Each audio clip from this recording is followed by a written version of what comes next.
الحمد لله نحمده ونستعينه ونستغفره ونعوذ بالله من شرور أنفسنا ومن سيئات أعمالنا من يهدي الله فلا مضل له ومن يضلل فلا هادي له وأشهد أن لا إله إلا الله وحده لا شريك له وأشهد أن محمدا عبده ورسوله أما بعد فإن خير الحديث كتاب الله وخير الهدي هدي محمد صلى الله عليه وسلم وشر الأمور محدثاتها وكل محدثة بدعة وكل بدعة ضلالة وكل ضلالة في النار السلام عليكم ورحمة الله وبركاته। আমরা যে বইটা ধরে পড়তেছি গতদিন যেখানে শেষ করছিলাম তারপর থেকে ইনশাআল্লাহ পড়ব। আপনার এই বইটা নাম বাই দিস টাইম এখানে যারা নতুন আসছেন তারা ছাড়া সবাই জানেন এটা অনেকদিন আমরা পড়ছিলাম। এটার 6 ভাগের 5 ভাগ আমরা আগেই শেষ করছি। আজকে বা এখন একটা ভাগ শেষ করার জন্য আমরা চেষ্টা করতেছি। যদিও এটা না মানে আলাদা আলাদা করে পড়া যায়, মানে কন্টিনিউটির কোনো দরকার নাই বা কন্টিনিউটিটা কোনো কন্ডিশন না, তারপরেও মানে একটু পিছন থেকে অনেক সময় বলি আমি যাতে ওয়ালাইকুম সালাম, যাতে সবাই একটু মনে থাকে বা সবাই আপডেটেড থাকেন। তো এক সেকেন্ড একটা চিটং একজন শোনেন প্রোগ্রামটা, তাকে একটু কানেক্ট করি।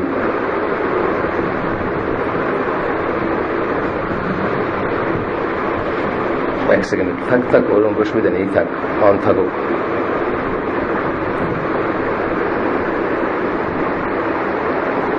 আপনার এই বইটা সেপ্টেম্বর 11-এর 22 বছর, রাফলি 22 বছর, 20-22 বছর আগে লেখা।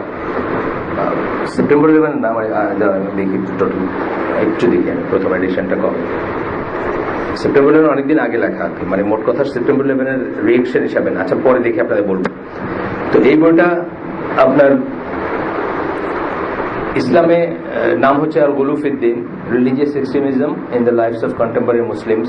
এটা করছেন আপনার ইংলিশ যে ট্রান্সলেশনটা সেটা, এবং এটাতে আসলে অনেক কিছু কভার করা হয়েছে। এটা যেহেতু ওনার মাস্টার্সের ছিল, যে ভদ্রলোক লিখছেন ইমাম সাউদ বা জামিয়াতুল ইমাম এর টিচার, এখন আগে স্টুডেন্ট ছিলেন যখন তখন লেখা। স্টুডেন্ট অবস্থায় এটা ওনার মাস্টার্সের থিসিস ছিল, থিসিস হিসাবে লেখা, তারপরে বই হিসাবে আসছে। তো এখানে অনেক ইস্যুই করছেন। ওয়ালাইকুম সালাম। এই বই পড়ে আমার একটা জিনিস মনে হয়েছে যে এক্সট্রিমিজম বা এক্সট্রিম লিনিং যেটাকে বলি, মানে আমরা এখানে একটা মজলিসে 100 জন আছি, এর ভিতরে ধরেন নানা ধরনের মানুষ থাকবে।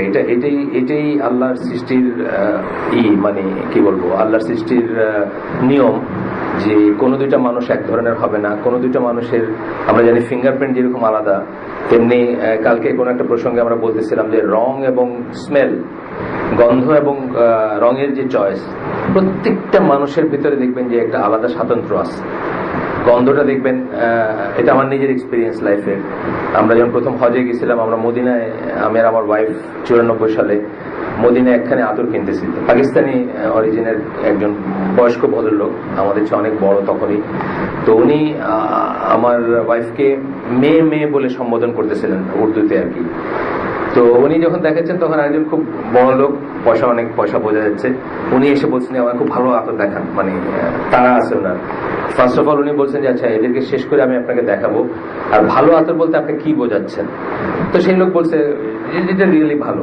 তখন সে তার সবচেয়ে ভালো আতরগুলো দিচ্ছে, ওগুলো একটাও তার পছন্দ হয়নি। তখন বললো যে দেখেন, এই জন্য আমি জিজ্ঞেস করছি ভালো বলতে আপনি কি বোঝান। প্রত্যেকটা মানুষের দুনিয়ার বেস্ট স্মেলটা একজনের ভালো না লাগতে পারে, যেটা হয়তো অ্যাভারেজের লাগবে বা অনেক দামি, সেটা আমার ভালো না লাগতে পারে। আবার দেখা যাবে যে খুব খুব সস্তাদার একটা কিছু আমার খুব ভালো লাগতেছে। আমি এমন মানুষ দেখছি যারা সিগারেটের অ্যাস্ট্রেকে এইভাবে, অ্যাস্ট্রের গন্ধটা সবচেয়ে পচা গন্ধের একটা, মানে বুঝছেন তো, সিগারেট আবার অ্যাস্ট্রেতে করার পরে একটা উৎকট একটা গন্ধ হয়, ওইটা নিয়ে শুকতেছে, কারণ ওটা তার কাছে ভালো লাগে। পেট্রোলের গন্ধ ভালো লাগা মানুষ দেখছি আমি, ডিজেলের গন্ধ ভালো লাগা মানুষ দেখছি, কেরোসিনের গন্ধ ভালো লাগে মানুষ দেখছি আমি। এইভাবে এটা স্বাতন্ত্র্যের ব্যাপার। একইভাবে কালার দেখবেন আপনি, যে আপনার কাছে যেটা দুনিয়ার বেস্ট কালার মনে হচ্ছে, ও এইটা, মানে এক্সপ্রেশন আপনি দেখবেন। সুতরাং এটাকে রেসপেক্ট করা উচিত অন্যেরটাকে, এবং স্বীকার করা উচিত যে আমরা এই জন্য ইন্ডিভিজুয়ালস। আমরা বলি অনেক সময়, বা বাচ্চাদের ক্লাসে বলতেছিলাম যে ডিফারেন্সটা A এবং B এর ভিতর ডিফারেন্সটা makes you A and makes him B। ডিফারেন্সটা, মিলটা না, কিন্তু ডিফারেন্সটা হচ্ছে ব্যক্তি স্বাতন্ত্র্য, বা ডিফারেন্সটা হচ্ছে ইন্ডিভিজুয়ালিটি যেটাকে বলি আমরা। ডিফারেন্সটা হচ্ছে আপনার ফিঙ্গারপ্রিন্ট, বুঝছেন না? ডিফারেন্সটা হচ্ছে আপনার আইডেন্টিটি। তো কথা প্রসঙ্গে বলতেছিলাম যে কলা এবং মানুষের ভিতরে 50% নাকি সেম ডিএনএ লেভেলে। কলা এবং একজন মানুষ ডিএনএ লেভেলে 50% মিল আছে, কিন্তু বাকি 50% অমিল makes you Arif and makes that a কলা, আর কি, বুঝছেন তো ব্যাপার। তো একইভাবে দেখা যায় যে যারা সুমো রেসলার, এই যে মোটা মোটা হয় না, এরকম দেখছেন তো জাপানিজ টনখানে ওজন হয়, মানে দেখেন নি একটা লেঙ্গুটি পরে থাকে, জাপানিজদের প্রেস্টিজ রেসলিং একটা আর কি। তো সুমো এবং ক্যাটওয়াকের উপর যেসব মডেলরা হাঁটে, মানে যেগুলো সুপার মডেল, দুনিয়ার 1 নম্বর 2 নম্বর, তাদের ভিতর ডিএনএ লেভেলে 99% সেম, কিন্তু এই 1%-এর ডিফারেন্সটা মেক্স হিম সুমো আর একে সুপার মডেল বানায় আর কি। ডিফারেন্স দিয়ে আপনার ইন্ডিভিজুয়াল ইটা আসে আর কি। তো যাই হোক, আমি যেটা বলতেছি যে এক্সট্রিমিজম এটা পড়াইতে গিয়ে আমি একটা জিনিস রিয়েলাইজ করছি বা রিয়েলাইজ করি যে এক্সট্রিমিজমের একটা এলিমেন্ট মানুষের মধ্যে ইনহেরেন্ট থাকে। যেমন দেখবেন যে সে এক ধরনের কথা শুনতে পছন্দ করে, এক ধরনের রিয়েক্ট করতে পছন্দ করে। আল্লাহ আমাদের এইভাবে বানিয়েছেন। এবং আরো এসে যদি যান আপনি, যে আমরা আসলে চেঞ্জ হই না। আপনি আপনার জন্মের সময় আপনার চরিত্র যা ছিল মোটামুটি ভাবে সেই চরিত্র নিয়ে আপনি কবরে যাবেন। মানে জেনেটিক কোডিং এর কথা আমরা জানি, লেখা থাকে আপনার দাদা কে ছিল, আপনার দাদার দাদা তা সে এইভাবে ঘাট চুলকাইতো, আপনি এইভাবে চুলকান, ইত্যাদি ইত্যাদি অনওয়ার্ড আর কি।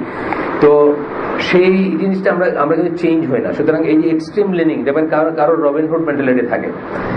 রবিনহুড মেন্টালিটি যেটা বলি যে গরিবের কাছ থেকে ধন সম্পদ সব কেড়ে নিয়ে গিয়ে বড় লোককে দিতে হবে, এইটা তার এই স্টোরিটা তার ভাল লাগে, বা এই ঘটনাটা তার ভাল লাগে, বা এই মেন্টালিটি তার ভাল লাগে যে গাহি সাম্যের গান, মানুষের চেয়ে বড় কিছু নাই, বুঝছেন না, ভাগ করে দিয়ে দিবে এখান থেকে নিয়ে ওখানে।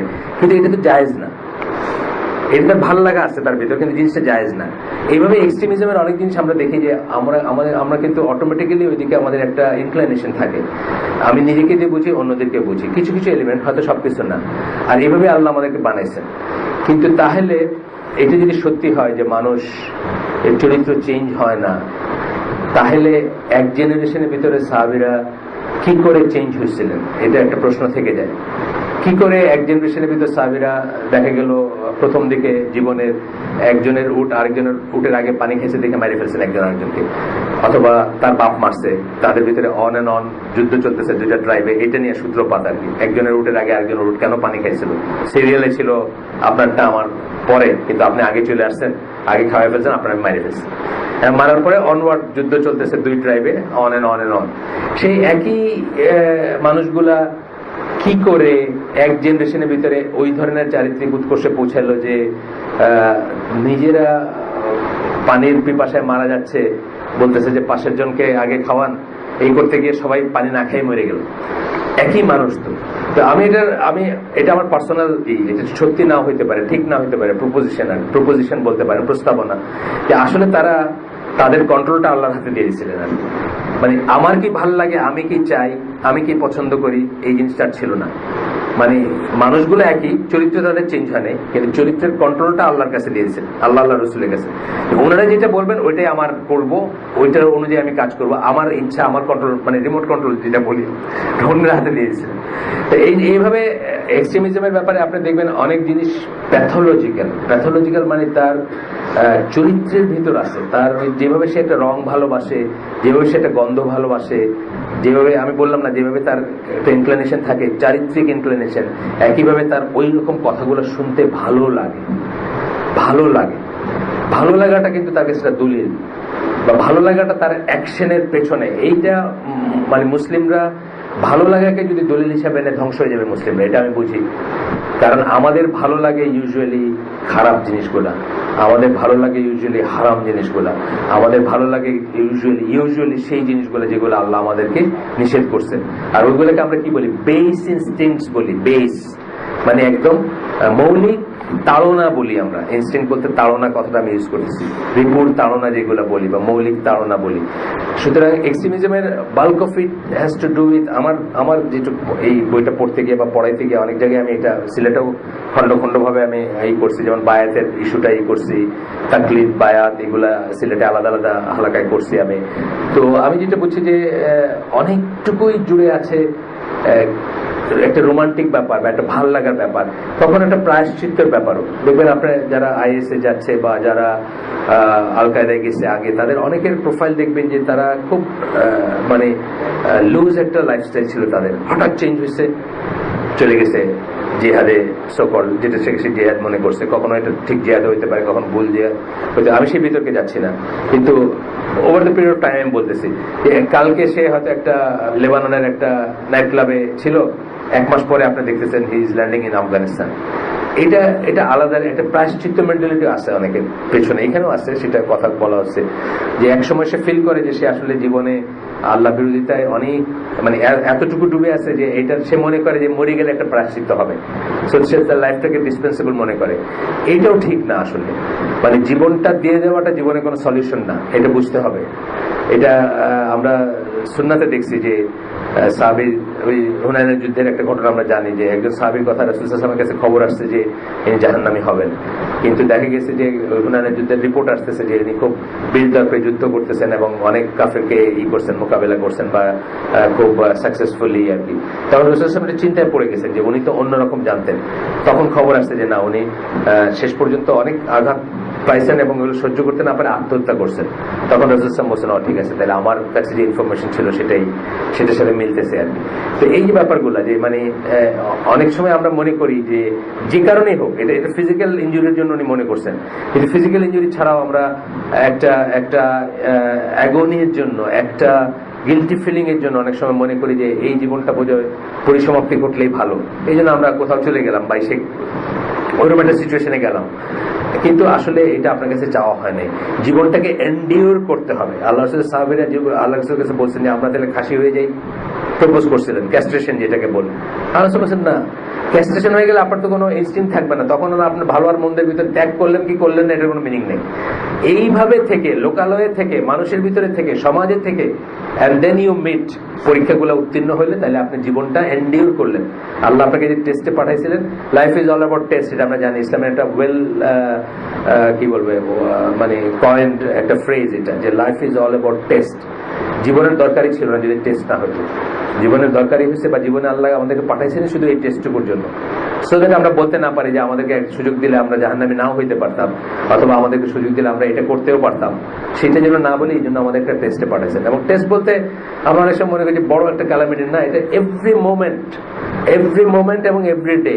আমি অলওয়েজ বলি যে কোনো দুইটা পার্সনের ভিতরে, যে কোনো দুইটা, ফিজিক্স যারা পড়ছেন তারা জানেন, ফিজিক্সে এনভায়রনমেন্ট ডিফাইন্ড হয় যখন একটা বডি আছে ফিজিক্সে, এর কোনো গ্র্যাভিটেশন নাই, কোনো ইলেকট্রোম্যাগনেটিক ওয়েভ নাই, কোনো ক্যালকুলেশন নাই, একটা বডি সারা মহাবিশ্বে আছে।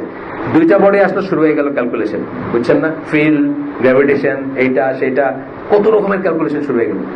মানুষও তেমনি, একটা মানুষ আছে ধরেন একটা দ্বীপে, তার কোনো টেস্ট নাই, ওইখানে হয়তো আছে মানে অন্য ধরনের, যাই হোক, মানে আমি প্রতিনিয়ত জীবনের টেস্ট গুলো বলতেছি, কিন্তু যখন 2 জন মানুষ হলেন এই টেস্ট শুরু হয়ে গেল। আপনি দেখবেন খুব কমন সিন ঢাকার রাস্তায়, রিক্সাওয়ালার ওই যাত্রীর ভিতর খেঁচাখেঁচিটা খুব কমন সিন না ঢাকার রাস্তায়? এইখানে এসে 20 টাকা চাইতেছো, আমরা সবসময় 10 টাকা দিয়ে যাই, এই রোদের ভিতরে আসছি, অন্য কেউ হলে 25 টাকা দিত, বুঝছেন না? আপনি কি মনে করেন both of them are correct না? এখানে ডেফিনেটলি একজন কারেক্ট না, এবং সে জানে যে সে কারেক্ট না, তথাপি সে কিন্তু অন্যজনকে জুলুম করতেছে বা অন্যজনের উপর জিনিস চাপাইতেছে, তার মানে কি টেস্টে সে হেরে যাচ্ছে। এটা খুব ছোট্ট একটা ইনসিডেন্ট, এটা হাজব্যান্ড ওয়াইফ, বাপ ছেলে, ফ্রেন্ডস, বুঝছেন না? প্রতিনিয়ত আমরা টেস্টে সম্মুখীন হচ্ছে এবং হেরে যাচ্ছি অথবা জিতে যাচ্ছি, যাই হোক, কেউ হারতেছে, কেউ জিততেছে, কেউ হয়তো পারতেছে না দেখে হারতেছে, বুঝছেন না? মানে তারও ওই একটা, আমি জাহেলি যুগের কথা, মানে একটা মুভির একটা অংশ আমার মনে থাকবে সারা জীবন। একজনকে ওই খুনের জন্য একজন মহিলাকে কোর্টে করতেছে, তখন বলতেছে যে তুমি ফার্স্ট ডিগ্রি ম্যানস্লটার, এটাতে তোমাকে অভিযুক্ত করা হচ্ছে, তোমার কি বলে, it was really women slaughter, মানে it was not man slaughter, it was women slaughter, but I finish first. মানে কোর্টে বলতেছে মহিলা, মানে এটা ছিল আসলে ওমেন স্লটার, কিন্তু আই ফিনিশ ফার্স্ট, মানে আমি আগে শেষ করতে দেখে ম্যান স্লটার হয়েছে আর কি। তো অনেক সময় দেখবেন যে কোন একজন মানুষের সে পারলো না দেখে একটা অন্যায় করলো না, পারলো না দেখে একটা অন্যায় থেকে বিরত থাকলো, পারলো না দেখে সে একটা ছাড় দিল, সেটাও কিন্তু সে টেস্টে দিচ্ছে এমন বলার কোনো কথা নেই, বুঝছেন না ব্যাপারটা? তো যাই হোক, আমি যেটা বলি যে life is all about test, এবং প্রতি দুইটা পার্সনের ভিতর প্রতিনিয়ত প্রত্যেকটা, ইভেন হাজব্যান্ড ওয়াইফ অথবা ইভেন বাপ ছেলে ভাই বোন, প্রত্যেকের ভিতরে একটা টেস্ট, মানে ইন্টারপার্সনাল ব্যাপার যেখানে সেখানে টেস্ট আছে। আপনি আপনার ছেলেকে বেশি ভালোবাসেন, টেস্টে হেরে গেলেন। বেশি ভালোবাসা অন্যায় থেকে বারণ করতে পারেন না, টেস্টে হেরে গেলেন। ওয়ালাইকুম সালাম। কম ভালোবাসেন, সেই জন্য সে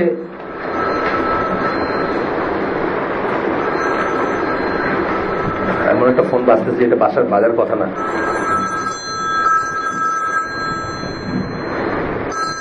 এটা আমি ইসের জন্য নিয়ে আসছি, কি বলে, আচ্ছা দেখি। হ্যালো,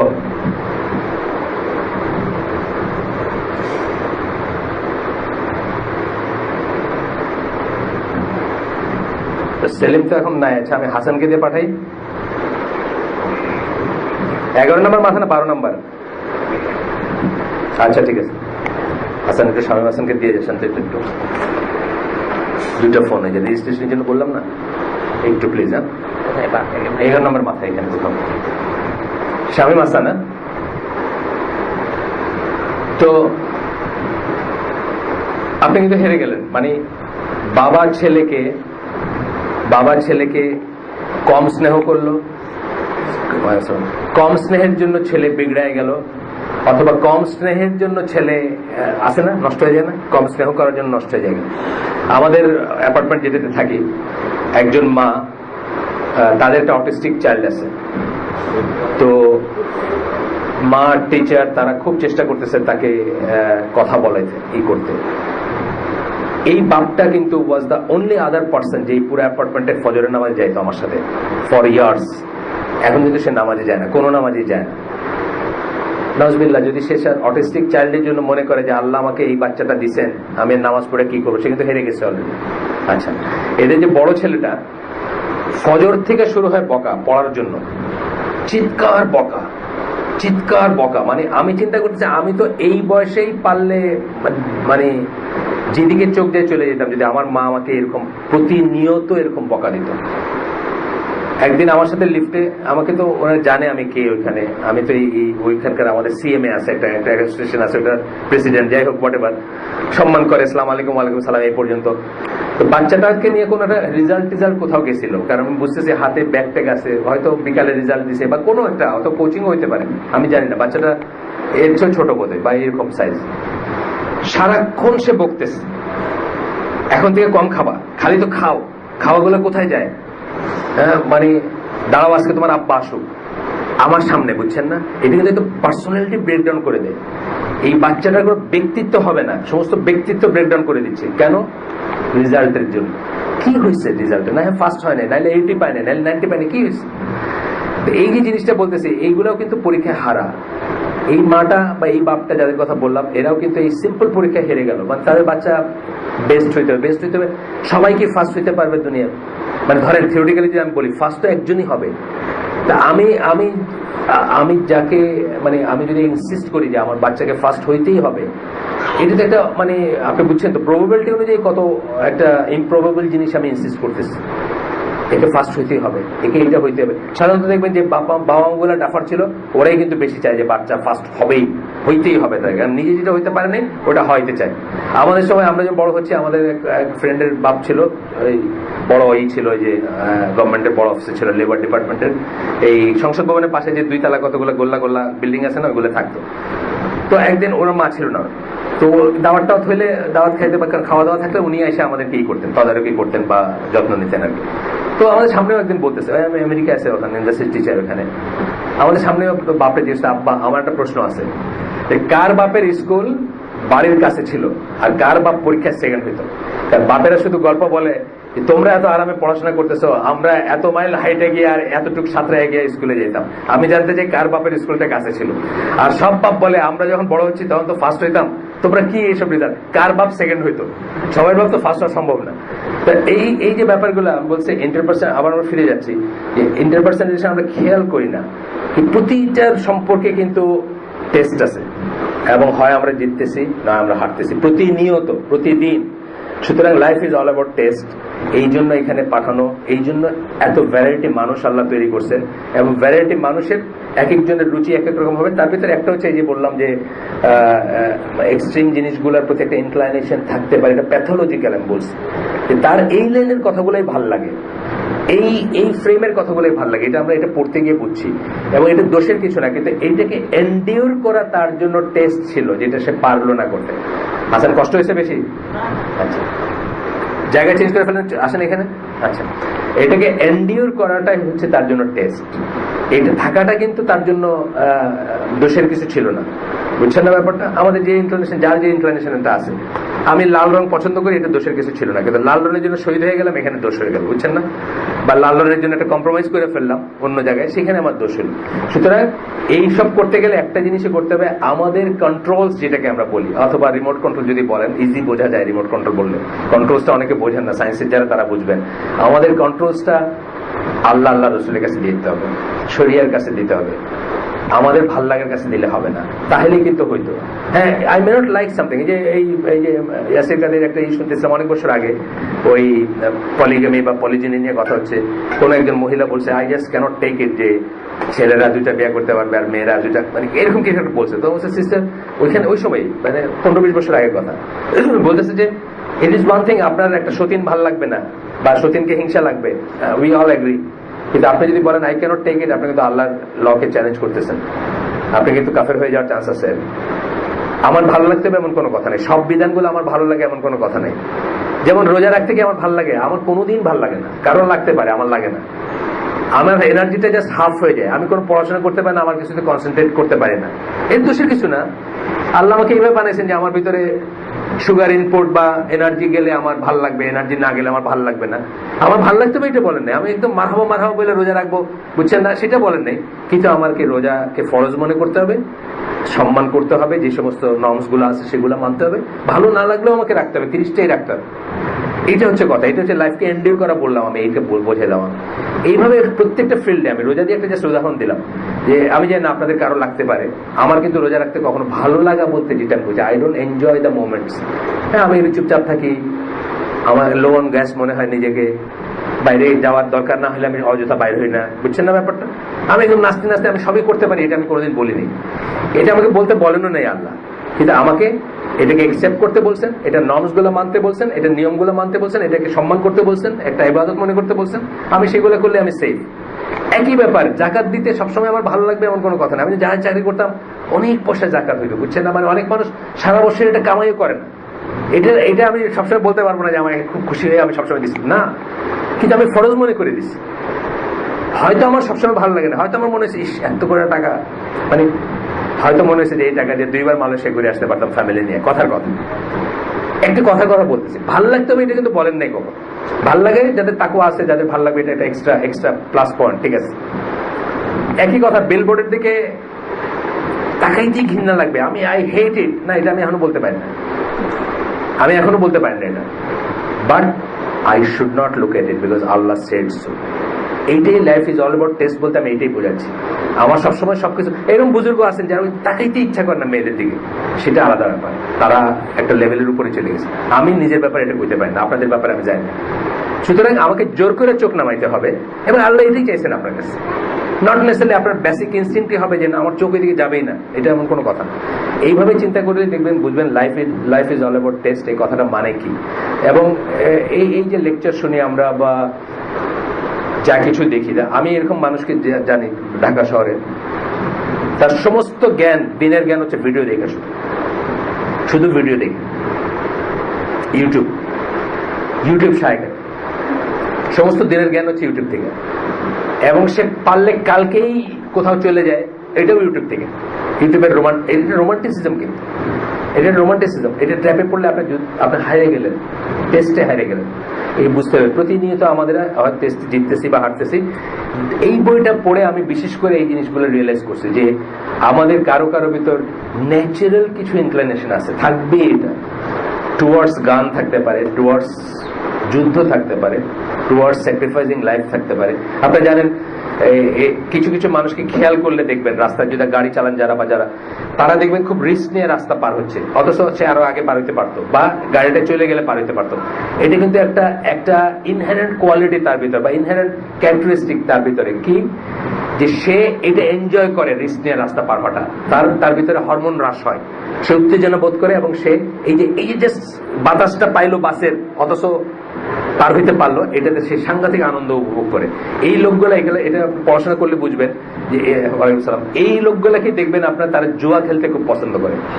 জুয়া খেলাতে এই যে মানে একটা পিভটাল পয়েন্টে মানে একটাই হইলে আমি বড় লোক আর না হলে আমি সব শেষ, এই জিনিসটা তারা এনজয় করে। এরাই আত্মহত্যা প্রবণ হয় এই মানুষগুলা। মানে আমি এগুলো একটা ফ্রেম, একটা প্রোফাইলিং বলতে পারেন আপনি। তো এখন এই যে জিনিসগুলো এগুলো হয়তো আমাদের ভিতরে আছে, আপনার ভিতরে আমার ভিতরে আছে, কিন্তু এইটাকে এন্ডিউর করতে পারলে, এটাকে জয় করতে পারলে, সার্ভাইভ করতে পারলে, তখনই কিন্তু হইলাম আমরা যা আমার লাকাত খালাকনাল ইনসানা ফি আহসানি তাকওয়িম সেটা হইতে পারবো, যে বেস্ট ফর্মের। আর নাইলে সুম্মার আদাদনাহু আসফালা সাফিলিন, নাইলে ওই রিপুতে গা ভাসায় দিলে, ভাল লাগাতে গা ভাসায় দিলে, আমার ইচ্ছা হইতেছে গা ভাসায় দিলে আমরা ওই পরিণতিতে চলে যাব। সুতরাং আমরা মানে কনসিয়াসলি জিনিসগুলো নিয়ে চিন্তা করব যে why I am doing what I am doing.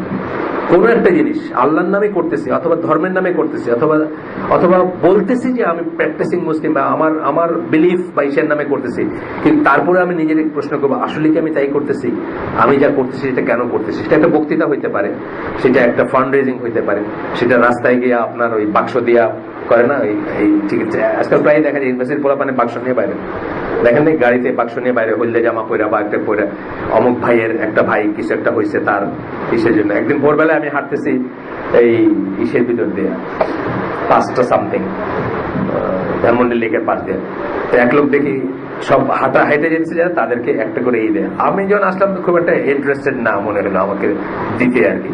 তা আমার পরের জনকে দিতেছে যখন, তো আমি শুনতেছি বলতেছে যে গাছ পড়ে যে চিত্র কি জানি পরিচালক মারা গেছে সিনেমার, তার জন্য কিছু একটা করবে দেখে আর কি। এই জন্য সে আমারে স্কিপ করে গেছে, ভাবছে যে এই লোক হয়তো কিছু একটা উল্টা পাল্টা বলবে বা এ হয়তো সহানুভূতিশীল হবে না, এটা তার মনে হয়েছে, হইতেই পারে। তো সেই জন্য সে আমাকে আর দেয় নাই, মহিলাদেরও দিতেছে দেখলাম, এবং প্রত্যেকে আবার এক্সপ্লেন করতেছে যে কেন সে এটা দিচ্ছে আর কি। এই কয়েকদিন আগে হয়তো 3-4 দিন 5 দিন আগে ওই লোক মারা গেছে আর কি। সিনেমা জগৎ থেকে একটা মারা গেল না ধানমন্ডিতে, হ্যাঁ ধানমন্ডি, হ্যাঁ গাছ পড়ে মারা গেছে। চলেন তাহলে আমরা আমাদের চ্যাপ্টারটাতে যাই। আমি কিছু নতুন ভাই আসছেন আমি দেখতে পাচ্ছি, মানে যাদেরকে আমি চিনি না বা যাদেরকে প্রথমবার দেখতেছি, সেই জন্য কিছুটা, এবং আরেকটু আমি নিজে ঝালাই করার চেষ্টা করি। কারণ অনেক সময় আমি দেখছি যে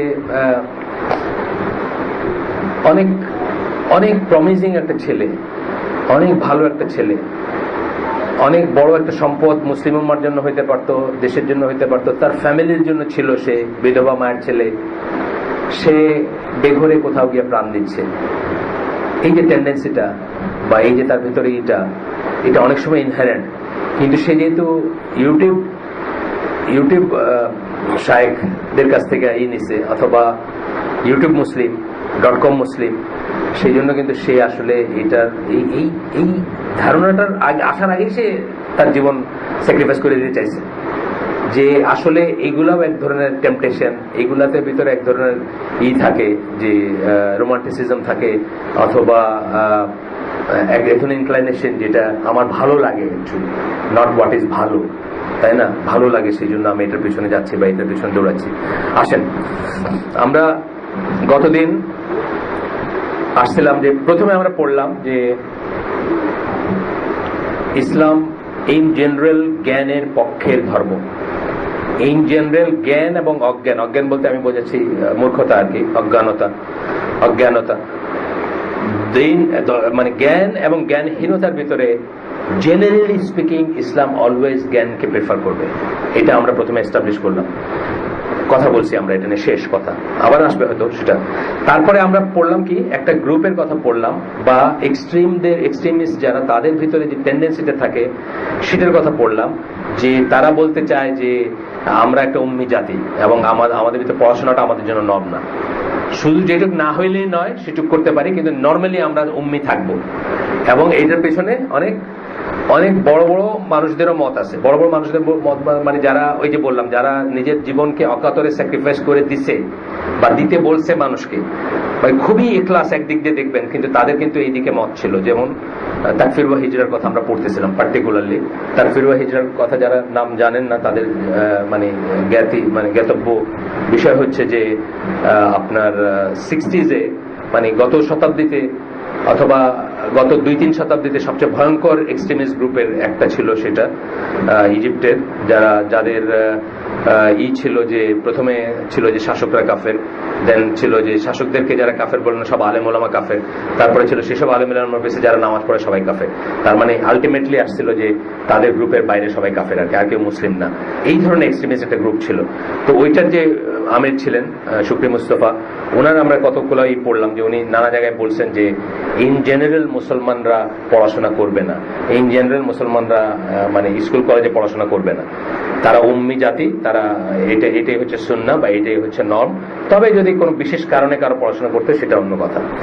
এখন আমরা আজকে পড়বো আসলে ক্রিটিক অফ দেয়ার প্রুফ, যেগুলোকে তারা দলিল হিসাবে দিছে, কতগুলো জিনিস দিছে তারা দলিল হিসাবে, সেই দলিলগুলার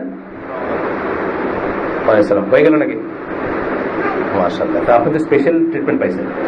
এটা কোথায়? 12 নম্বরের মুখে না এটা? ও আচ্ছা, এই ব্যাপারে এই কাজে সে আপনার পরিচিত নাকি? না। ও আচ্ছা, মাশাআল্লাহ, খুব তাড়াতাড়ি হয়েছে। আজকে আবার আসে নাই, সেলিম চলে গেছে আর ওই হাসানকে পাঠালাম কষ্ট করে। আচ্ছা, ক্রিটিক কথাটা মানি, তাহলে মানে আমরা কি বলবো, এটা প্রুফ, যে তাদের প্রুফটার খণ্ডন বলবো আমরা এখানে, বা সেটার ভিতরে ফ্যালাসি কি বা লুপহোল কি আছে সেটা নিয়ে আমরা শিখবো এখন ইনশাআল্লাহ। প্রথমটা হচ্ছে যে Quranic verses that revolve around the concept of illiteracy of the Muslim nation. The word ummiyah has been mentioned in 6 places in the Quran. উম্মিয়া যেটাতে আমরা বুঝি ইলিটারেট বা ইলিটারেট নেশন, বা এইভাবে যখন বলা হয়েছে 6 জায়গাতে আছে কোরআনে। সেই 6টা নিয়ে আলাপ করবেন এবং দেখাবেন যে এটা ঈশের পক্ষে কোনো যুক্তি না, মানে আমরা পড়বো না, আমরা পড়াশোনা করবো না, এর পক্ষে কোনো যুক্তি না। প্রথমটা হচ্ছে সূরা বাকারা, যখন আল্লাহ ইসরায়েলি মানে বনি ইসরায়েলদের সম্বন্ধে বলতে গিয়ে বলতেছেন, and there are among them illiterates, বনি ইসরায়েলদের কথা বলতেছেন, who know not the book but see therein their own desires and they do not but conjecture, and they do nothing but conjecture. আল্লাহ বলতেছেন যে তাদের ভিতরে অশিক্ষিত বা মূর্খ আছে, ইলিটারেট আছে, উম্মি আছে, যারা পড়তে পারে না, এরকম লোক আছে, যারা তাদের কিতাব সম্বন্ধে জানে না, but see they're in their own desires, তাদের মন যেটা চায়, হাওয়া যেটা চায়, ওইটাই খুঁজে বের করে ওইখানে, বা দেখতে চায় বা খুঁজতে চায়। and they do nothing but conjecture, কিন্তু তারা কি করে? শুধুমাত্র জান, যেটাকে বলে কনজেকচার, মানে জাস্ট অনুমান বশত বলবে। মুসলমানদের ভিতরে অনেক আছে, কিন্তু আমার মনে হয় আল্লাহ এখানে এটা বলছেন যে এইভাবে আপনার রাসূল সাল্লাল্লাহু আলাইহি ওয়াসাল্লাম নূরের তৈরি, এটা মানুষ তো কোরআন থেকে দলিল দিতে শুরু করছে। আমার মনে হয় এখানে রাসূল সাল্লাল্লাহু আলাইহি ওয়াসাল্লামের কথা বলা হয়েছে, বাস এই মনে হওয়াটাই এনাফ আর কি। কিন্তু আসলে কি বললেন, আসলে যে কোরআনটাকে লাইট বলতেছেন, রাসূলের সাথে যে লাইট, সেটা বলতে কোরআন বলতেছেন, বা আরো অনওয়ার্ড যেসব কথাগুলো আছে সেগুলোতে যায় না। 2 নম্বর যে আয়াতটা বলতেছেন, এটা ছিল সূরা বাকারা 78 নম্বর আয়াত। 2 নম্বর যে আয়াতটার কথা বলতেছেন, এটা হচ্ছে সূরা আলী ইমরান 20 নম্বর আয়াত। এখানে আল্লাহ বলতেছেন এটা, and say to the people of the book, আহলে কিতাবদেরকে বলো, and to those who are unlearned, যারা উম্মি, যারা মানে অশিক্ষিত, তাদেরকে বলো, do you also submit yourself, তোমরাও কি তোমাদেরকে সমর্পণ করতেছো, সাবমিট, আত্মসমর্পণ করতেছো? if they do they are in right guidance. যদি তারা তা করে তাহলে তারা হেদায়েতের উপর আছে। But if they turn back, তারা যদি ঘুরে দাঁড়ায়, your duty is to convey the message, and in Allah's side are all. তোমার ডিউটি শুধু হচ্ছে, যদি তারা ঘুরে দাঁড়ায়, জিজ্ঞেস করো তাদেরকে তারা কি আত্মসমর্পণ করে নাকি, সমর্পণ করে নাকি। তারা যদি করে তারা ঠিক আছে, হেদায়েতের উপর আছে। তারা যদি ঘুরে দাঁড়ায়, তোমার কাজ হচ্ছে শুধুমাত্র মেসেজটা পৌঁছায় দেওয়া, শুধুমাত্র বাণীটা পৌঁছায় দেওয়া, কনভে করা, আর কিছু না। এন্ড ইন আল্লাহর সাইড আর অল, আল্লাহর চোখের সামনে তারা সবাই, আল্লাহ সবাইকে দেখেন, সোজা কথা। হিজ সার্ভেন্টস, তারপরে বলছেন আর অল হিজ সার্ভেন্টস, মানে আল্লাহর সকল সার্ভেন্টস তার চোখের সামনে, আল্লাহ তাদেরকে দেখেন। সূরা আলে ইমরান 20। আলে ইমরানের আপনারা জানেন তো যে 1 থেকে 87 নম্বর সম্ভবত এই আয়াতগুলো সব হচ্ছে বেসিক্যালি খ্রিস্টানদের সাথে রাসূল সাল্লাল্লাহু আলাইহি ওয়াসাল্লামের যে ডায়ালগটা এই নিয়ে, কিন্তু দেখবে যে নাজারানের খ্রিস্টানদের সাথে তার যে হয়েছিল বাহাস বলেন অথবা যে যুক্তিতর্ক, সেটা নিয়ে কিন্তু এই জিনিসগুলো, এই জন্য ঘুরে ফিরে দেখবে যে কথাগুলা যদিও জেনারেল ইম্পোর্ট আছে কিন্তু আহলে কিতাবদের ব্যাপারে চলে যাবে। এই যে মুতাশাবি আয়াত নিয়ে যে ব্যাপারটা, এগুলো কিন্তু আহলে কিতাবদের ব্যাপারে আসে। তারা খ্রিস্টানদের ভিতরে এই যে আছে না, মানে 3 in 1, এগুলো তো সব মুতাশাবি কথাবার্তা, মানে আল্লাহর ওয়ার্ড মানে ওয়ার্ড মেড ফ্লেশ, এই সমস্ত যে কনজেকচার গুলো, এগুলো সব কিন্তু মুতাশাবি ইসাকে টুইস্ট করে কিন্তু হয়েছে, বুঝছেন না। আল্লাহ কোরআনে বলছেন যে মানে আল্লাহর ওয়ার্ড বলতে কি বোঝাইছেন, কুন ফায়াকুন।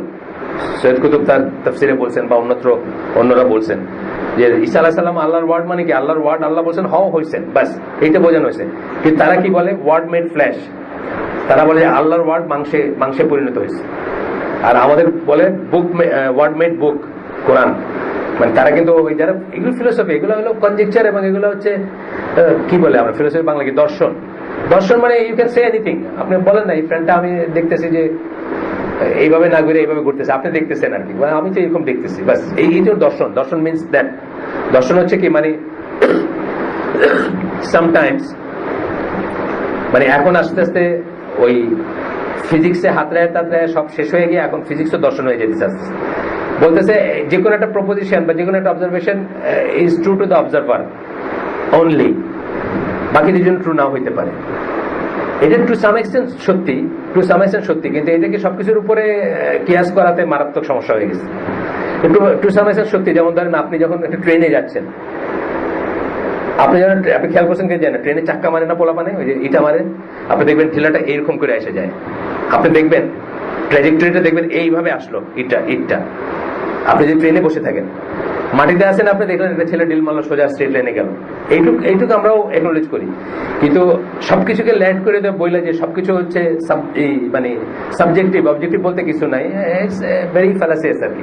এটা এই জন্যই বলা যে আপনার তাহলে কোনো দায়িত্ব থাকে না।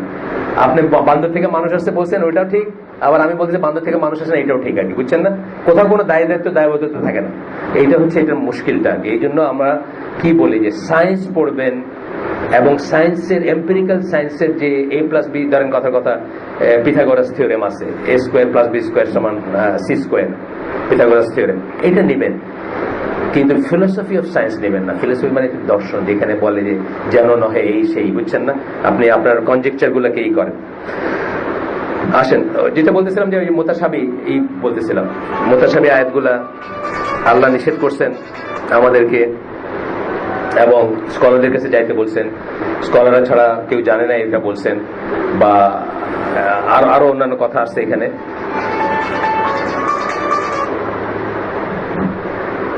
আচ্ছা, এখন আপনার তারপরে কি বলতেছেন, এটা গেল এই দ্য সেম সূরা আলে ইমরান। এরপরে আরেকটা হচ্ছে আপনার in the same surah Allah says about the tribe of Israel, মানে ঈশ্বর সম্বন্ধে বলতেছেন আল্লাহ। আলে ইমরানের 75 নম্বর আয়াত, among the people of the book, আহলে কিতাবদের ভিতরে are some, এমন আছে, who if entrusted with a hoard of gold will readily pay it back।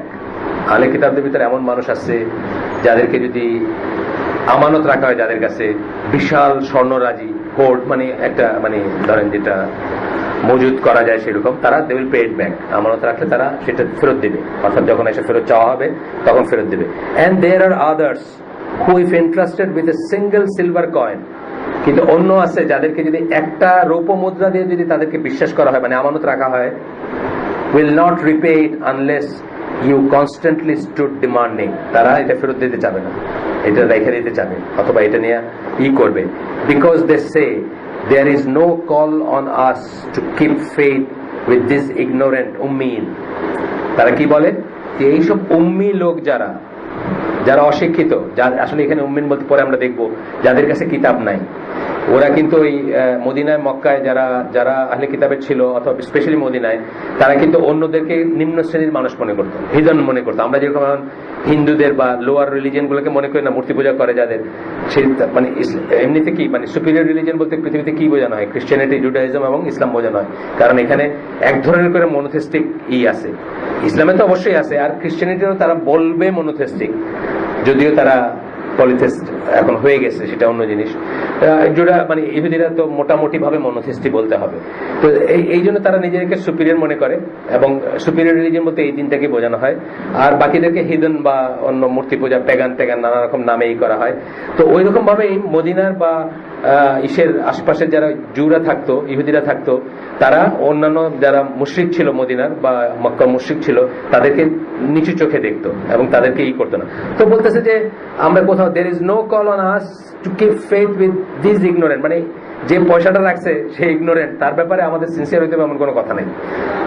বুঝছেন তো কথাটা? যেখান থেকে কিন্তু এই মেন্টালিটি তারা কি আসছে, যে তারা কিন্তু নিজেদের ভিতরে সুদ খায় না, অর্থোডক্স জু যারা, কিন্তু তারা সুদ অন্যকে খাওয়ায় এবং অন্যকে দেয়, মানে অন্য কাছে নেয় এবং অন্যকে দেয়, নিজেদের ভিতরে সুদের কারবার নাই, মানে নিজেদের জন্য একটা ফিক, অন্যদের জন্য একটা ফিক। ভাই একটা মোটরসাইকেল পাশের বিল্ডিং এর গেটের সামনে আমাকে রাখছেন, আমাদের যদি থাকেন তাহলে মেহরবানি করে মোটরসাইকেল সরাই দিন। আপনার ভাই তো এখানে বসে আছে, পাশের বিল্ডিং এর ভাই। আচ্ছা আচ্ছা, এখন এই যে ট্রাস্টের কথা বলতেছেন, যে তারা মনে করতো যে ধরেন সুদ খাওয়া বা শুরিখানা, আপনি জানেন যে পুরা আমেরিকার দেশটাকে, পুরা আমেরিকা কিন্তু একটা খুব রিলিজিয়াস দেশ ছিল।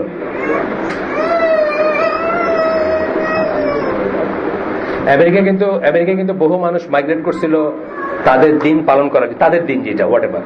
আপনারা যদি এইগুলো দেখে থাকেন, এই যে এই আইরিশ মাইগ্রেশনের গল্পগুলো যদি দেখে থাকেন, বা ওই প্রথম যারা সেটলার্স ছিল আমেরিকাতে, শিপ জাহাজ ভর্তি করে গেছে, গ্রেট আইরিশ ফ্যামিন, একটা মানে দুর্ভিক্ষ ছিল এবং মহামারী দেখা গেছিল। তখনকার আয়ারল্যান্ডের জনসংখ্যা যত ছিল, এখনো আয়ারল্যান্ডের জনসংখ্যা তত হয় নাই। মানে এই হারে মানুষ হয় মারা গেছে, না হলে এক্সোডাস যেটাকে আমরা বলি, মানে মাস মাইগ্রেশন করছে আমেরিকাতে। তাদের ওয়ান অফ দ্য ছিল যে তারা তাদের দিন পালন করতে পারবে নির্বিঘ্নে, এটা ছিল। এবং আমেরিকান স্যার কিন্তু কনজারভেটিভ উইথ মানে বাই দ্য স্ট্যান্ডার্ড অফ ধরেন স্ক্যান্ডিনেভিয়ান পিপল, মানে সুইডিশ এবং আপনার কি বলে ডেনিশ মানুষের তুলনায়, নরওয়ে, সুইডেন, স্ক্যান্ডিনেভিয়ান যারা আর কি, তাদের তুলনায় কিন্তু আমেরিকানরা বলতে গেলে মানে হুজুরি বলতে হবে আপনার, মানে এত কনজারভেটিভ। আপনি যদি আমেরিকান রুরাল সাইড দেখেন অথবা American middle class, upper middle class, higher middle class দেখেন, তারা কিন্তু খুব conservative people, they are not লুচ্চা। রাস্তাঘাটে আমাদের যেটা মনে হয়, আমরা যেগুলো সিনেমায় এসে দেখি, কি বলে সিরিয়ালে দেখি, এগুলো কিন্তু আমেরিকান মানে মেজরিটি মানুষের লাইফ না। এগুলো হচ্ছে ধরেন ইনার সিটি ডুয়েলার্স যারা, বুঝছেন না, যেখানে অনেক ক্রাইম, যেখানে অনেক টেম্পটেশন, যেখানে অনেক বাজে জিনিস, সে এই আমেরিকাকে অনেকাংশে নষ্ট করছে ইউসিএলএ, সিভিল লিবার্টিজ ইউনিয়ন, বুঝছেন তো? ইউসিএলএ বললাম না, ইউসিএলএ না, ভুল বললাম, অ্যাসোসিয়েশন অফ সিভিল, এসিএলএ বোধ হয়, বা যাই হোক, সিভিল লিবার্টিজ ইউনিয়ন, সিএলএ, আর আগেরটা বোধ হয় ইউসিএলএ না, আমি ভুল বলছি, ওটা আমার কাছে চলে আসছে, ইউনিভার্সিটি অফ ক্যালিফোর্নিয়া থেকে চলে আসছে। ইউসিএলএ না, এসিএলএ বা এসিএলইউ, এসিএলইউ, আমেরিকান সিভিল লিবার্টিজ ইউনিয়ন। এখানে আমার একটা হয়ে গেছে, কি বলে, ক্রস কানেকশন হয়ে গেছে। এসিএলইউ, এইটা is all dominated by Jews. এরা কিন্তু আমেরিকান স্কুলে আমাদের যেরকম ইসলাম শিক্ষা, ধর্ম শিক্ষা আছে না, এইভাবে ধর্ম শিক্ষা ছিল, এগুলো খেলাইছে লিবার্টির নামে, সেকুলারিজমের নামে, স্বাতন্ত্র্যের, ব্যক্তি স্বাতন্ত্র্যের নামে, ব্যক্তি স্বাধীনতার নামে। এবং আমেরিকাতে মদ, পর্নোগ্রাফি, সিনেমার সমস্ত ব্যবসাটা কন্ট্রোল করে জুরা। এবং বাইদের তারা আমেরিকানদেরকে মানে ব্রড দেম টু দেয়ার নিজ, একটা কথা আছে না ইংরেজিতে, মানে হাঁটু গেড়ে বসাই দিচ্ছে সামনে। অর্থাৎ আমেরিকানরা এখন তাদের মুখের দিকে তাকায় থাকে, what they say is law, তারা বলবে যেটা সেভাবে দেশ চলবে, তাদের কথার বাইরে কেউ যাইতে পারে না। এই পর্যায়ে নিয়ে আসছে কিন্তু এসব করে। এবং ভেরি আনফর্চুনেট যে কিছু মুসলমান আছে যারা ওয়েস্টে থাকে, যারা মডার্নিস্ট, তারা বলতেছে we should take lesson from the Jews, how they became influential in United States, এবং কিভাবে তারা ইউনাইটেড স্টেটস ইনফ্লুয়েন্সিয়াল হয়েছে, কিভাবে ইউনাইটেড স্টেটসকে নিয়ন্ত্রণ করতেছে। আমরা তাদের কাছ থেকে লেসন নেওয়া উচিত, মাইনরিটি হয়ে কিভাবে একটা মেজরিটি নেশনকে কন্ট্রোল করতে হয়। তার মানে কি আমরা কি মদ সিনেমায় যাব, আমরা কি যাব? এটা কথা বলতে গিয়ে হামজা ইউসুফ বলতেছিল যে তখনকার কথা, শিকাগো শহরে 3,500 লিকার স্টোর আছে যেগুলো মুসলিমদের মালিকানা। 3,500 লিকার স্টোরের মালিক হচ্ছে মুসলিমরা, এবং ওইটার ক্যাশ বাক্সে লেখা আছে ইয়া রাব্বি, মানে বুঝছেন তো, ক্যাশ বাক্সের উপরে মানে বরকতের জন্য লেখা রাখছে আর কি। ক্যাশ বাক্স থাকে না সবার একটা, ইয়া রাব্বি বরকতের জন্য লেখা। তো আমরাও সেই পথ ধরছি আর কি। আল্লাহ রাসূল বলছেন না যে তাদের পিছনে handspan by handspan, cubit by cubit, তারা যেটা করছে সেটাই আমরা করব। তারা মনে করছে এইভাবে দুনিয়াকে নিয়ন্ত্রণ করতে, এবং দিস ইজ দি ওয়ে, এবং আমরা সেটা মনে করতেছি এবং আমরা সেই পথেই যাচ্ছি। এই সালিম, হ্যালো, এই ফোনটা আমার কাছে, বাসায় কোনো ফোন নাই, বাসায় ফোন করলে 2 তালায় করতে হবে।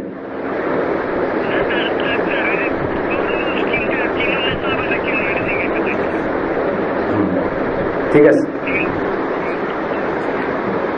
ফোন তো সবাই এখানে আজকে। আচ্ছা, অনেক কথা বলে ফেললাম, আপনারা চিন্তা করবেন কথাগুলো নিয়ে, আপনারা চিন্তা করবেন। আজকে আমরা কিন্তু ইহুদি সুন্নাহ না হোক, ইহুদি সুন্নাহ তো বটেই, আমাদের দেশে হিন্দু সুন্নাহ নিতেছে টু বিকাম মানিড। আমরা পয়সায় চলে আসছে আমাদের একিন, আমাদের একিন কিন্তু আল্লাহ নাই, আমাদের একিন পয়সায় আসছে। আমরা মনে করতেছি কোন মতে একবার যদি বড় লোক হইতে পারি তাইলে ইসলামটারে প্রতিষ্ঠা করেই ছাড়বো এই দেশে, মাদ্রাসা মসজিদ দিয়া বাসায় দিব। কিন্তু এই পথে ইসলাম আসে না, এই পথে আসবে না। মিনস এবং এন্ড দুইটাই হালাল হইতে হবে, দুইটাই জাস্টিফাইড হইতে হবে। হারাম মিনস দিয়া হালাল এন্ড থাকলেও হবে না, হালাল মিনস দিয়া হারাম এন্ড থাকলেও হবে না, দুইটাই ঠিক হইতে হবে। এইটা সুন্নাহ না, প্রথম কথা এটা সুন্নাহ না যে একবার হয়ে নে টাকা পয়সা যে কোনো মতে হোক তারপরে দেখি, এটা সুন্নাহ না। তাহলে তো আল্লাহ রাসূল সাল্লাল্লাহু আলাইহি ওয়াসাল্লাম পারতেন যে এক হাতে চন্দ্র এক হাতে সূর্য বলার দরকার ছিল না। তাকে তো বলছিল তুমি মক্কার রুলার হয়ে যাও, তুমি কি চাও বলো, শুধু আমাদের টার্মসে আসো। তো এখন তাই ব্যাপারটা তাই হচ্ছে, তাদের টার্মসে গিয়ে তো আপনি সবই করতে পারবেন না, তাদের টার্মসে গিয়ে আপনি সব করেন না, অসুবিধা কি আছে? ব্যাংক করেন, বিমা করেন, পোস্ট অফিস করেন, সবকিছু তাদের টার্মসে করবেন না, সেইভাবে কিছু হবে না। ওইখানেও ভুল, এটা আমেরিকাতেও ভুল, এখানেও ভুল। এবং ইহুদি সুন্নাহ বা হিন্দু সুন্নাহ দিয়ে আমরা হইতে পারবো না। আমাদের একটা জিনিস অলওয়েজ মিস করি আমরা, যেমন এই আমাদের ভাই মোতাহার, এই যে ক্যাপ্টেন মোতাহার, সে খুব ভালো সুন্দর লিখতেছে, এই ফ্রিমেশন নিয়ে এই কামাল আতাতুর্ক নিয়ে লিখতেছে, ধারাবাহিক দিচ্ছে গ্রুপ। কিন্তু অল সেড এন্ড ডান, এগুলো জানি না আমার কি লাভ? If I cannot become a Muslim even বা নমিনাল মুসলিম, আমার কোনো কিছু হবে না এটা দিয়ে। সব আমি জানলাম, ঠিক আছে, ইনফরমেশনের জন্য, কিন্তু আমি for me to become victorious again যদি চাই at all, I have to become a Muslim first. এবং রাসূল সাল্লাল্লাহু আলাইহি সাল্লামের উম্মত মুসলিম হইতে হবে, এবং আল্লাহ ভয় করা মুসলিম হইতে হবে। কোনো শর্টকাট নেই এখানে। আর দুনিয়ার সব নলেজ কোনো মিনিংলেস যদি আপনি ওইটা না হইতে পারেন, কি করবেন আপনি? Where to start from, starting point হচ্ছে ওইটা, আপনাকে নিজের 3.5 হাত শরীরে ইসলাম প্রতিষ্ঠা করতে হবে এবং পারফেক্টলি করতে হবে। এইটা শর্টকাট করে কোন রকম ভিক্টরি আসতে পারে না, আসবে না। এটা হচ্ছে আমাদের সুন্নাহ। আর ওদের সুন্নাহ হলে টাকা পয়সা হইলে ওদের সবকিছু হবে। দুইটা সুন্নাহ যে আলাদা, এটা আমাদের যতদিন না বুঝবো আমরা একই সাইকেলে ঘুরপাক খাইতে থাকবো। আমরা মনে করবো টাকা হইলে, বাড়ি হইলে, গাড়ি হইলে, এই এনজিও করলে, এই পথে চেষ্টা করছে, ইখওয়ানুল মুসলিমিন করছে, এখানে বাংলাদেশ জামাতুল ইসলাম করছে, অন্যান্য দেশে অন্যরাও করছে। এইটা আমাদের সুন্নাহ না, এটা বুঝতে হবে। এই মিশনারি কনসেপ্টটা আমার মনে করি ওরা এসে কি সুন্দর এখানে খাওয়াইয়া পড়ায়া, চকলেট খাওয়াইয়া, এটা করে তারপরে খ্রিস্টান বানায় ফেলে, আমরা একটু চেষ্টা করি না, এটা আমাদের সুন্নাহ না। আমাদের সুন্নাহ এটা না, আমাদের সুন্নাহ হচ্ছে এই, মানে আমি হঠাৎ আমরা দেখি না জিনিসগুলো, আমাদের চোখে পড়ে না, যদিও আমি বলতেছি না তারা সবকিছুতে কারেক্ট। আমি বলছি আপনাদের অনেকে যে ফিলিপিন্সে আমি এখানে যাইতাম, ওই যে আপনার কাগায়েন্ডি ওরো জায়গাটার নাম, আমরা এই লোড করতে যেতাম, আপনার ফ্রুট, অনেক ফ্রুট হয় এখানে, ট্রপিক্যাল ফ্রুটের। তো ওইগুলা ডেলমন্টের ছিল, ওরা ওখান থেকে ই করতো। আমি ফিডার ভেসেলে ছিলাম একটা। তো এখানে সপ্তাহ, এই 2 সপ্তাহ 12 দিন, 14 দিনের 12 দিনের লোক বা 14 দিন লাগতো কখনো, 2 সপ্তাহে একবার করে যেতাম। তো ওইখানে যে মসজিদে যেতাম, তবলিগ আর কি, বুঝছে তো, বেড়ে যায় তবলিগ, একদম ফিলিপিনো তবলিগ আর কি, দক্ষিণ ফিলিপিন্স। তো তারা খুব আদর যত্ন করতো, মানে মানে বিদেশি একজন দেখে কথাটা বলতো। তো আমার একদিন বাংলাদেশ সম্বন্ধে জিজ্ঞেস করতেছে, তো আমি বললাম যে বাংলাদেশ সম্বন্ধে জানার কিছু নাই, কোনো বৈচিত্র্য নাই, আগের কথা, আরো আগের কথা, তখন আমাদের এই কি বলে ক্রিকেট টিম হয় নাই, বলার মতো কিছু হয় নাই, মানে এখন তো বলার মতো অনেক কিছু আছে, বুঝছেন না, অনেক কিছু আছে, আমাদের রিজার্ভের টাকা চুরি গেছে, এটা বলার একটা কথা। এইভাবে হয়তো ফিলিপিনোরা চিনবে যে যেই দেশের টাকাগুলো আইনা তোমরা চুরি করে তোমাদের ক্যাসিনোতে খেলছো, আমরা সেই দুর্ভাগা দেশের মানুষ, এটা হয়তো তখন বলতে পারতাম, মানে এখন বলতে পারতাম, তখন সেটা বলতে পারিনি। তা আমি বললাম যে বাংলাদেশ সম্বন্ধে কি সময়, খুব গরিব দেশ, brother don't say like this that. আমি বললাম কেন? বলে যে আমার prophet was poor and that's the সুন্নাহ। এই জিনিসটা তারা রিয়েলাইজ করে যে নবী পুয়ার ছিলেন, এবং পুয়ার থেকে দিনের কাজ করাটা হচ্ছে সুন্নাহ। পয়সা হোক তবে করবো, এটা সুন্নাহ না, এটা আমাদের অনেকে মাথায় ঢুকে গেছে। পয়সা হোক, টাকা হোক, ঐশ্বর্য হোক, তখন আমরা দেখবো না। কি কি কিছু আদো আদো নাম্বার সব আছে, এটা আবার এইগুলোর আমি একটা ব্লগ করছিলাম, যে আসে না খালি অফার, এই অফার, সাজিদ জানে ঘটনাটা। আমি একদিন এটা ব্লক করে দিয়েছি, তারপরে দেখা গেল আমার এই ফোনটা যখন রেজিস্টার করতে গেছি, সারা দুনিয়ার ফোনে মেসেজ, যে আমার ফোনে মেসেজ আসে না গ্রামীণ থেকে, মানে ওই ইটা যেটা কোডটা আসে না। শেষে সিমটা কইলা দোকানদারের সিমে ঢুকেলাম, ভাট করে আসলো, বাস হলো। তারপরে তো ওরা রিসার্চ শুরু করলো, গ্রামীণের রিসার্চ টিম, কেন এটাতে ঢুকতেছে না, কি। তা আমি বললাম যে আমি তো ভাই এরকম অফার টফার কবে যদি খালি অফার আসে, তো আমি অফারের মানুষটা দেখে এটারে ব্লক করছিলাম।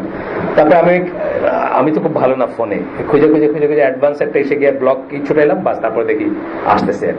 তো এই কি সব নাম্বার আসে না, 2008, 2000, আপনি যদি আপনার গার্লফ্রেন্ডের সাথে এই করতে চান তাহলে এইটা আছে, মানে কি সব উদ্ভট জিনিস আর কি আপনার, এবং খুব অড টাইমে আসবে। আমার এবং আমার ওয়াইফের একটা এই ডেড ব্যান্ড আছে আর কি ফোনের, দুপুর 2টা থেকে 4টা। আমার ওয়াইফ ঘুমায় না, বাট চোখটা বুঝে থাকে, সেটা সেই সময় তাকে কেউ ডিস্টার্ব করলে সে খুব খুব মাইন্ড করে আর কি। এটার জন্য আপনার সাথে হয়তো সম্পর্ক নষ্ট হয়ে যেতে পারে। ওই ডেড ব্যান্ডটাতেই দেখা যায় এই বেটারা এই 4000, 2000 কি সব আছে, এইগুলো সব আসতে শুরু করে। যাই হোক, আসেন আমরা ফিরে যাই। অনেক কথা বললাম, হয়তো এই কথাগুলা পুরোপুরি প্রাসঙ্গিক না, তারপরে আপনারা চিন্তা করবেন আপনাদের চিন্তার জন্য, বিকজ আমাদের জীবনে অনেকটুকুই আমরা একটা ভুল, ওই যে একটা ইংরেজি ফ্রেজ বলি, আমি অনেককেই বলছি, আমার বইতেও লিখছি আমি, there is no use running when you are on the wrong road. যদি আপনার রোডটা রং হয়, এটির উপরে 500 মাইল স্পিডে গাড়ি চালায় কোনো লাভ নাই। আমি ডেস্টিনেশন থেকে আরো দূরে আরো দূরে আরো দূরে যাবো, রোডটা আগে ঠিক হলো কিনা এটা ঠিক করে নেব। যে জন্য ইহুদি সুন্নাহ, হিন্দু সুন্নাহ, এগুলোতে আমরা ট্র্যাপড হবো না। তাদের সুন্নাহ এবং আমাদের সুন্নাহ কমপ্লিটলি আলাদা হবে। এইভাবেই আল্লাহ আমাদেরকে বানাইছেন। আমরা মিরর ইমেজ বলতে পারেন, কুফর এবং ঈমান। মিরর ইমেজ, আপনার এখানে ডান পাশ, ছবির বা পাশ, তাই না? মিররে যখন আপনি দাঁড়ান, এইভাবে কুফর এবং ঈমানের জিনিসগুলো উল্টা। আমাদের সুন্নাহ হচ্ছে আমরা আগে তাওহীদের উপর প্রতিষ্ঠিত হইলে আল্লাহ আমাদেরকে সমস্ত ক্ষমতা এবং ঐশ্বর্য দিবেন। ওদের সুন্নাহ হচ্ছে ওরা আল্লাহ থেকে যত দূরে যাবে তত ঐশ্বর্যশীল হবে, এবং তত ওদের প্রতিপত্তি বাড়বে।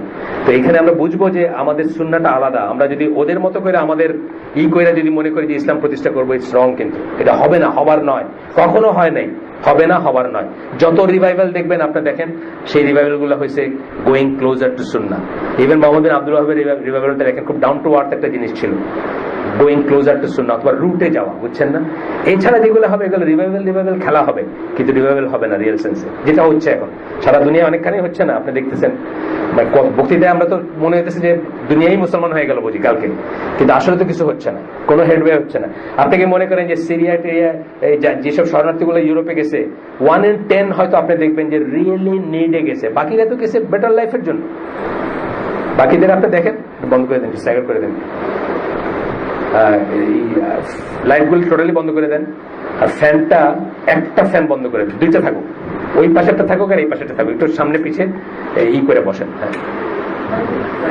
হ্যাঁ ব্যাস, এই আইডিয়াল সিচুয়েশন। আপনার যাদের গরম লাগবে একটু সামনে চলে আসেন, এই ফ্যানটার নিচে চলে আসেন, অথবা পিছনে চলে যান, ওই ফ্যানটার নিচে। এইখানে একটা চালাতে পারবেন, ওনাদের একটা চলবে ইনশাল্লাহ। হ্যাঁ আসেন, কেউ আসেন বল, রানা এখানে একটা ফ্যান ছাড়েন, আসেন নাকি ছাড়েন? আচ্ছা ঠিক আছে, চলতেছে। সো আপনারা চিন্তা করবেন ইনশাল্লাহ। আমাদের এখানে যারা আসেন ইউজুয়ালি আমি বলতেছেন যে এখানে আসাটা মানে আমি একটু ক্লাস বর্ণনা করতে চাচ্ছি না।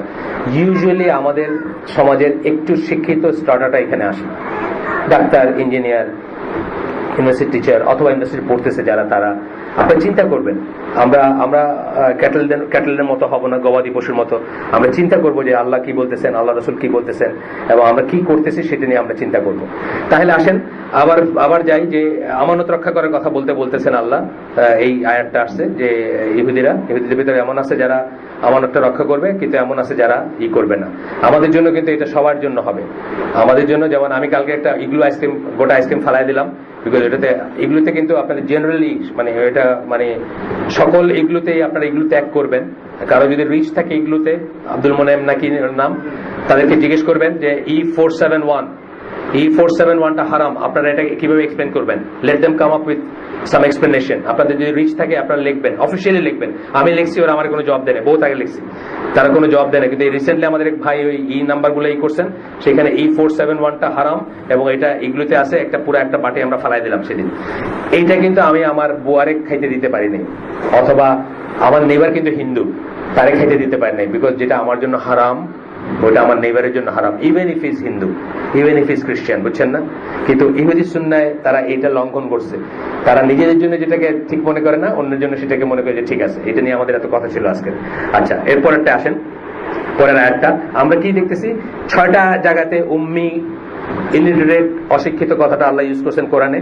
সেই 6টা আয়াত পড়তেছি এবং 6টা আয়াতকে থেকে আমরা বের করব যে এখানে কোনোখানেই ইনারা যেটা বলতেছেন এটা মিন করা হয় নাই। কারেন্ট আসছে নাকি? এটা চলছে, ঠিক আছে। এগুলো বুঝি না কেন হয়। আপনার ইলেকট্রিক্যাল ইঞ্জিনিয়ার যারা জানেন নাকি এগুলো কেন হয়? কোথাও কি ট্রিপ করে কিছু অটোমেটিক রিসেট হয়ে যায় নাকি? আপনি এখানে আসেন, নতুন মানুষ, আপনি মাটিতে বসছেন কেন? এখানে আসেন। উনি ঠিক আছে, উনি আমাদের পুরানো ভাই, আপনি একটু কাছে আসেন, বসুন।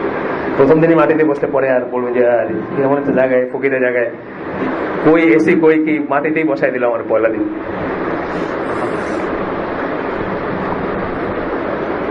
ইসলামের কথা, নতুন ভাই, ইসলামের পলিটিক্যাল ল্যাঙ্গুয়েজ নিয়ে একটা বই লেখা আছে, আপনারা পড়বেন সুযোগ পাইলে। পলিটিক্যাল ল্যাঙ্গুয়েজ অফ ইসলাম, বইটার নাম। বার্নার্ড লুইস হচ্ছে ওরিয়েন্টালিস্ট এবং জু, এবং অনেক পড়াশোনা তার। সেই যেসব অবজার্ভ করছে আমরা সারা জীবনে হয়তো কোনোদিন চিন্তা করে দেখিনি। তো সেই বার্নার্ড লুইসের ওই বইটাতে উনি বলতেছেন যে ইসলামে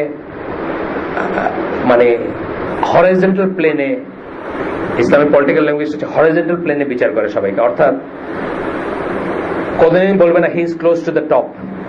এটা হলো ওয়েস্টার্ন কথা। ধরেন যে প্রাইম মিনিস্টারের কাছের লোক, তাকে বলবে কি he is close to the top. ইসলামে বলবে he is close to the centre. কেন বলবে সেন্টার? ইসলাম একই প্লেনে সবাইকে দেখে, আর সেই প্লেনের ভিতরে তাদের আমির যে, খলিফা যে, সে কি করবে? নামাজ লিড করবে। সে কোথায় দাঁড়াবে? সামনে এবং সেন্টারে দাঁড়াবে সে। এই জন্য ইসলামে বলবে ক্লোজ টু দ্য সেন্টার, আর কাফেররা বলবে ক্লোজ টু দ্য টপ। আসলে কিন্তু একটা বড় ডিফারেন্স আছে, তাই না? এই সুন্নার ডিফারেন্স বলতেছি আমরা। কাফেরের সুন্নার, মুসলিম সুন্নার ডিফারেন্স আছে। আমরা হচ্ছে একই সমতলে, প্লেনটা এক। রাসূল সাল্লাল্লাহু আলাইহি ওয়াসাল্লামকে অনেকে এসে চিনতো না। সাহাবীদের যখন বসে কথা বলতেছেন, অনেক কাফের বা বাইরে থেকে কোনো একটা ডেলিগেশন আসছে, তাকে আয়েশা মসজিদে দেখে চিনতো না হু ইজ হি, বিকজ কোনো ডিস্টিংশন ছিল না। হি ওয়াজ ওয়ান অফ দেম। আর আপনি কুফর ইসে কি মিস করতে পারবেন কে প্রেসিডেন্ট? এটা কোনোদিন আপনি জানতো ওবামার 100 গজের ভিতরে জানতো, দেখি 100 গজের ভিতরে যেতে পারেন নাকি? দেখেন, চেষ্টা করে দেখেন। জাস্ট আপনি একদম কমন সিটিজেন, আপনার 100 গজ কাছে থেকে করে দেখতে ইচ্ছা করছে, আপনি দেখেন তো একবার চেষ্টা করে। হ্যাঁ, পারবেন। ওই বিশেষ দিনে বাকিংহাম প্যালেসের উপরে বারান্দায় রানী দাঁড়ায় সবাই হাত তুলবে, ওই সময় দেখতে পারবে না, বুঝছেন না? ইসলামের সুন্নাহ এটা ছিল না, এবং এখনো না। এখনো যদি এটাকে সুন্নাহ মানে, দ্যাট ইজ নট ইসলাম। এখনো মোটর গেট দিয়ে 2 ঘন্টা ধরে মানুষের দাঁড় করে দেওয়া ইজ নট ইসলাম। এটা বুঝতে হবে। আচ্ছা, আসেন এরপরে এটা পড়ি আমরা আয়াতটা। Those who follow the messenger, the unlettered prophet. এখানে রাসূল সাল্লাল্লাহু আলাইহি ওয়াসাল্লামের কথা বলা হয়েছে, যারা রসুলকে ফলো করেন, সেই রসুলকে ফলো করেন যিনি হচ্ছেন উম্মি নবী। whom they find mentioned in their own scripture, যাদেরকে তারা তাদের নিজেদের কিতাবে যার নাম পায়, অর্থাৎ তাওরাত এবং ইনজিলে পায়। এই কথা বোঝানো হচ্ছে। ইন দ্য তাওরা, বলে দিয়েছেন, in the Torah and the gospel বলতে আমরা ইনজিলকে বলি আর কি, যদিও ঠিক হয় না এটা ট্রান্সলেশনটা। তারপরেও ইনজিল তো একটাই ছিল, গসপেল আছে 4টা, বুঝছেন না? তো এটা ইনজিল বললে এটা ঠিক, গসপেলকে ইনজিল ট্রান্সলেট করাটা বা ইনজিলকে গসপেল ট্রান্সলেট করা ঠিক না। তথাপি বোঝার জন্য, এটা বললে সবাই বুঝবে এই জন্য বলা হয় আর কি। যাই হোক, সূরা আরাফের 157 নম্বর আয়াত। এখানে আল্লাহ এই ইলিটারেট কথাটা উল্লেখ করছেন। এরপরে উল্লেখ করছেন সূরা আরাফের 158 নম্বর আয়াতে, so believe in Allah and his messenger, so Allah এবং তার ইসে বিশ্বাস আনো, বিশ্বাস স্থাপন করো তার রাসূলে, দ্য আনলেটার্ড প্রফেট, উম্মি নবী। আরেকখানে করছেন, আচ্ছা আরেকখানে করছেন সূরা জুমার 2 নম্বর আয়াত, যেটা আমরা আজকে আর পড়লাম না, আগে আমরা পড়ছি, পড়ি, ঠিক আছে পড়িয়ে দিই।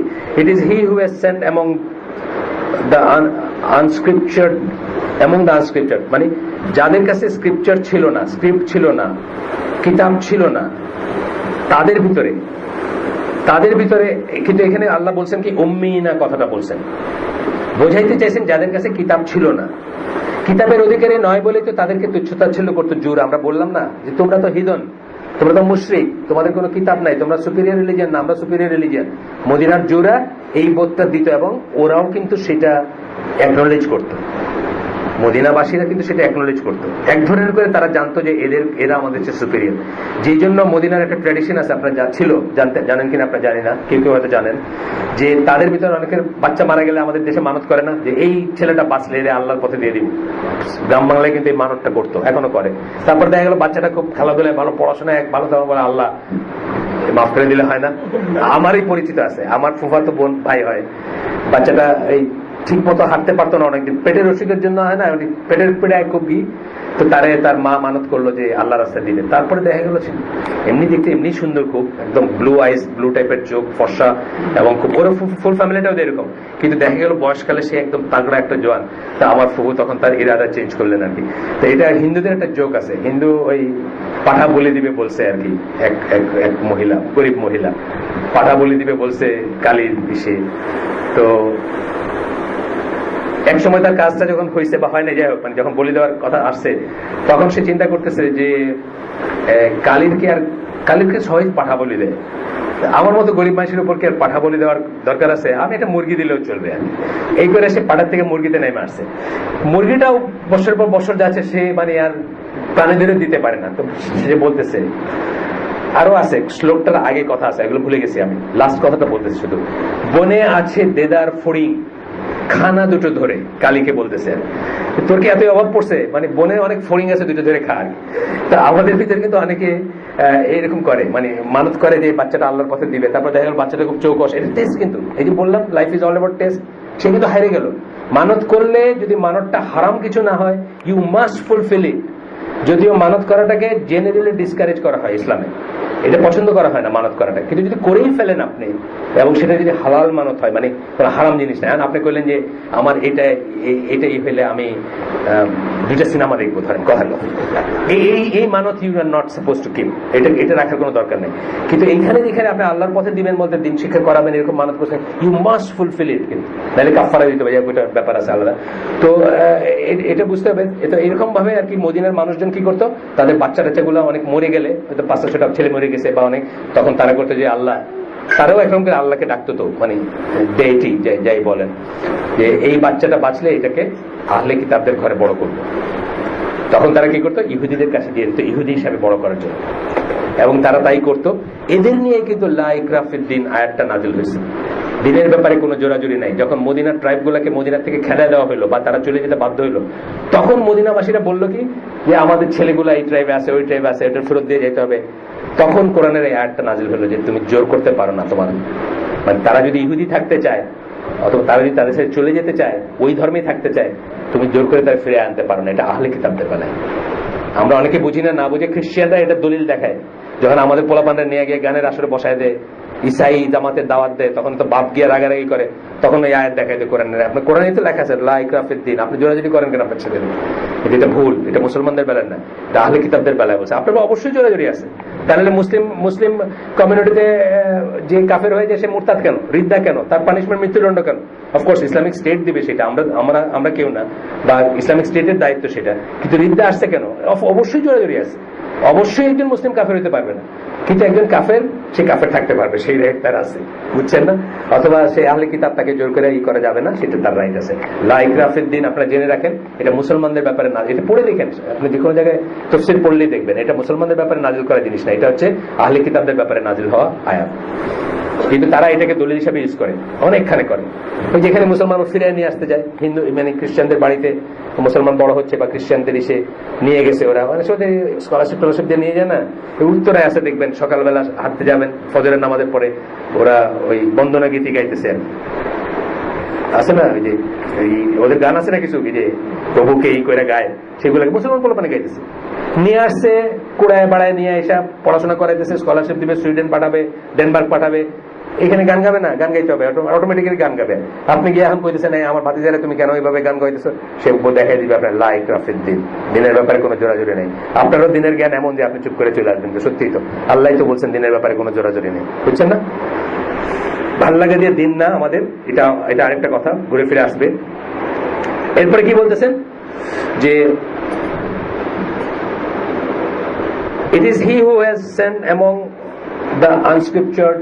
আমাদের সময় শেষ, আমরা একটু স্লোয়ে যাচ্ছি, কিন্তু কিন্তু আমরা চাই যে জিনিসগুলোকে রিলেট করে যাই। আমাদের জীবনে কোথায় আছে দেখি, শুধু কিতাবে আছে না, বুঝছেন না, আমাদের জীবনে আছে। অনেক সময় আমরা কিতাবে দেখি, জীবনে দেখি না। এটি তো অনেকেই বলে, কিন্তু এটি তো এখনকার জন্য এটি তো ইররিলেভেন্ট, এখন কি এটাকে প্রযোজ্য নাকি, বুঝছেন না? অনেকে বলে, অনেকে মনে করে, অনেকে মিস করে। কোরআন যখন পড়বেন, প্রাইমারি ফিলিং হচ্ছে এটা আল্লাহর কথা, আল্লাহর স্পিচ, কথা। কার সাথে কথা বলতেছেন আল্লাহ? প্রাইমারিলি প্রফেট এবং তার সাথে যারা ছিলেন তাদের সাথে, বাই এক্সটেনশন প্রত্যেকটা রিডারের সাথে আল্লাহ কথা বলতেছেন। যখন আপনি পড়তেছেন ইয়া আইয়ুহাল্লাযিনা আমানু, ইট ইজ ইউ যার সাথে আল্লাহ কথা বলতেছেন। যদি আপনি বলেন যে আপনার সাথে কথা বলতেছেন না, তাহলে you are out of that set যাদেরকে আল্লাহ বলতেছেন ইয়া আইয়ুহাল্লাযিনা আমানু, তাহলে আপনি কি হবেন? আপনি কিন্তু কাফের। তাইলে আপনি যদি মনে করেন যে আপনি এই সেটের বাইরে, এই সেটের বাইরে কারা? কাফেররা। ইয়া আইয়ুহাল্লাযিনার ভিতরে সব মুমিনরা, আর এই সেটের বাইরে কারা? কাফেররা। তা আল্লাহ যখন ইয়া আইয়ুহাল্লাযিনা আমানু বলতেছেন, আপনি কান খাড়া করবেন যে আপনাকে বলতেছেন। পরে যা আসতে সেটা আপনার বেলায় প্রযোজ্য, ঠিক আছে? কি বলতেছেন? A messenger from among themselves to rehearse to them his signs। তাদের ভিতর থেকে একজন করছেন, একজন নবী পাঠাইছেন, রসুল পাঠাইছেন, যে তার আয়াতসমূহ, আল্লাহর আয়াতসমূহ তাদের কাছে পড়ে শোনাবে। To sanctify them and to instruct them in the book and the wisdom। তাদেরকে পবিত্র করার জন্য এবং তাদেরকে শিক্ষা দেওয়ার জন্য কি? কিতাব ওয়াল হিকমা। কিতাব মানে কি? কোরআন। হিকমা মানে সুন্নাহ। আমরা জানি সকল ক্লাসিক্যাল স্কলারের মতে হিকমা মানে হচ্ছে সুন্নাহ।